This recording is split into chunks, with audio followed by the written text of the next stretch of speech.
Go First airlines को लेकर बुधवार को एनसीएलटी के फैसले के बाद कई बड़ी खबरें आईं। एनसीएलटी के फैसले के बाद एयरक्राफ्ट लीज पर देने वाली कंपनी एसएमबीसी ने ऊपरी अदालत में चुनौती दी है।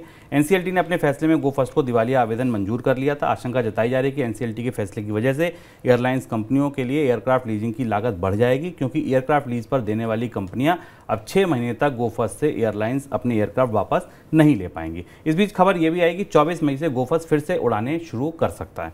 सर, गोफर्स्ट के लिए आगे रनवे क्या है, रास्ता क्या है?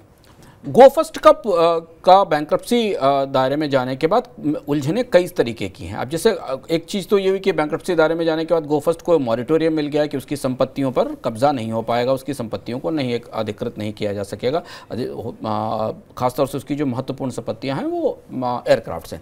अब यहाँ से 2-3 महत्वपूर्ण बिंदु निकलते दिखाई देते हैं। गोफर्स्ट का भविष्य उन पर निर्भर करेगा। पहली चीज़ तो ये कि जो एयरक्राफ्ट लीज पर देने वाली कंपनियाँ थी, उन्होंने अपने एयरक्राफ्ट छुड़ाने के लिए ऊपर के ट्रिब्यूनल में अर्जी डाल दी है, जिसमें आज सुनवाई होनी थी। आज शाम तक फैसला आएगा।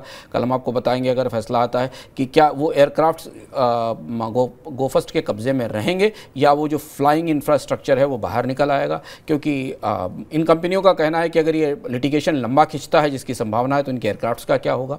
एक तो असर ये हुआ। दूसरा असर ये हुआ कि जब ये इतने एयरक्राफ्ट फंस गए बैंक्रप्सी के आसपास, करीब 20 से 25 एयरक्राफ्ट फंसे हुए हैं, तो बाजार में एयरक्राफ्ट के लीजिंग के चार्जेस बढ़ गए, क्योंकि कंपनियां अब ज़्यादा लीज लेने लगी। लेकिन इसके बाद भी 2 महत्वपूर्ण चीजें यहां दिखाई देती हैं जो सवाल हैं इस पूरे प्रक्रिया में। एक ये कि डीजीसीए क्या एक बैंकरप्ट कंपनी को दोबारा सेवाएं शुरू करने की मंजूरी देगा, क्योंकि कंपनी बैंकरप्ट है। और डीजीसीए ने अपने बेहद सख्त आदेश में गोफर्स्ट को सारी बुकिंग कैंसिल करने के लिए कह दिया था, सारा लाइसेंस रद्द करने की धमकी दे दी थी। तो डीजीसीए क्या गोफर्स्ट को ऐसी स्थिति में, जबकि उसके ऊपर 11,000 करोड़ का बकाया है, वो पैसा नहीं दे पा रही, उसे अपनी उड़ान शुरू करने की छूट देगा क्या, जो जैसा कि गोफर्स्ट की तरफ से संकेत दिया गया है कि वो 20 एयरक्राफ्ट के साथ उड़ान शुरू कर सकती है। नंबर 1।